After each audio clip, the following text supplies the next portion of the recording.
Bonjour, je m'appelle Sophie Labruyère. Salut, je m'appelle Florence Zarka.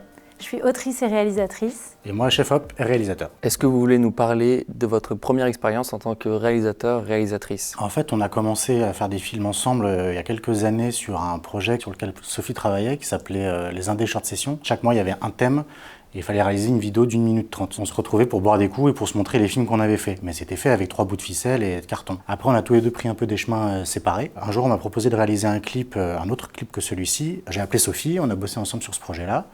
Et de fil en aiguille, on s'est rendu compte que ça marchait bien entre nous, on se comprenait assez facilement. Pourquoi se partager le rôle de réalisateur-réalisatrice ? En fait, ça dépend vraiment des projets. On adapte en fonction de là où on se sent suffisamment à l'aise. On partage pas mal d'idées et d'envies.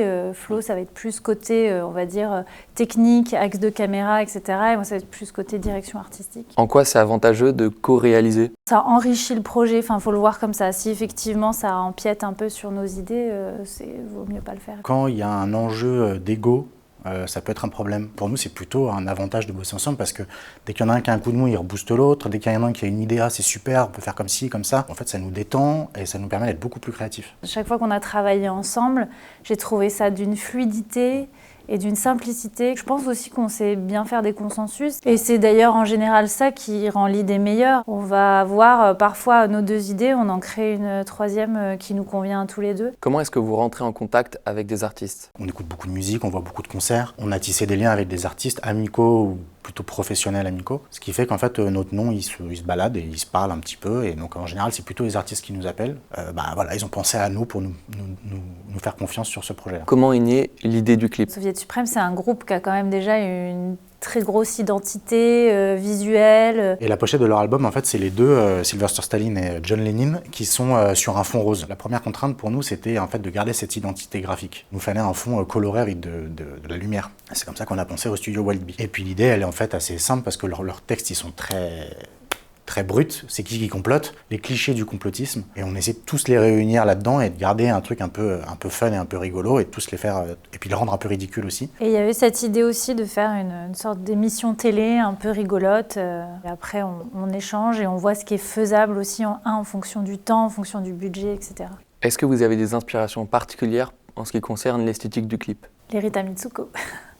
Ouais, c'était une des contraintes du groupe d'ailleurs, mais ils voulaient pas du tout un truc vintage. Donc il a fallu trouver un équilibre entre des lumières un peu à la Rita Mitsuko, mais pas trop old school, un peu plateau télé, mais pas trop non plus. Enfin, tout est dans le dosage. Et des lumières un peu contrastes, avec des ombres, etc. Des cadres un peu débulés. Est-ce que la contrainte dans l'identité graphique, dans l'histoire de la musique, ça reste un obstacle ou c'est stimulant ? Moi, je trouve que la contrainte qui nous a été imposée par justement cette affiche, ça nous a permis d'articuler tout le clip. Donc moi, je trouve que la contrainte, elle est assez génératrice de création et de créativité. Et évidemment, le budget. Ça, c'est la grosse contrainte du clip. Souvent, il part dans les équipes. Et après, on voit ce qu'il nous reste pour la créativité et pour le bien du clip.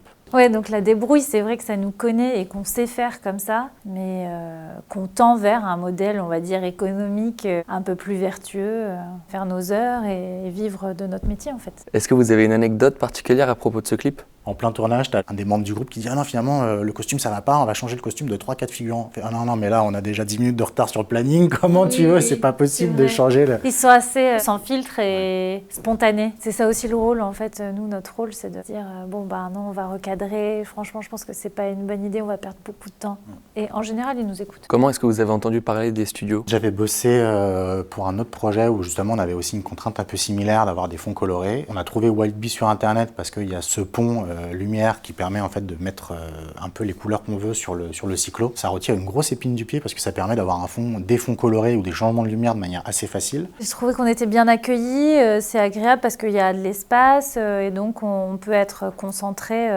sur ce qu'on fait d'un côté et de l'autre côté, y a l'espace aussi pour que les personnes se préparent. Est-ce que vous avez des conseils à donner aux personnes qui aimeraient travailler dans la réalisation ? La confiance, elle vient aussi à force de faire. T'as un copain qui te dit je fais un petit truc la semaine prochaine, est-ce que ça te dit de passer ? Bah oui, en fait, faut y aller. Faut se débrouiller pour y aller. Aussi, d'essayer de voir si tu peux pas te rapprocher de gens dont tu apprécies le travail pour pouvoir être observateur, pour pouvoir les donner des coups de main et multiplier les expériences pour pouvoir se sentir un peu plus solide, savoir s'écouter, raconter des histoires qui donnent envie continuer à vivre, à se battre et à faire de jolies choses.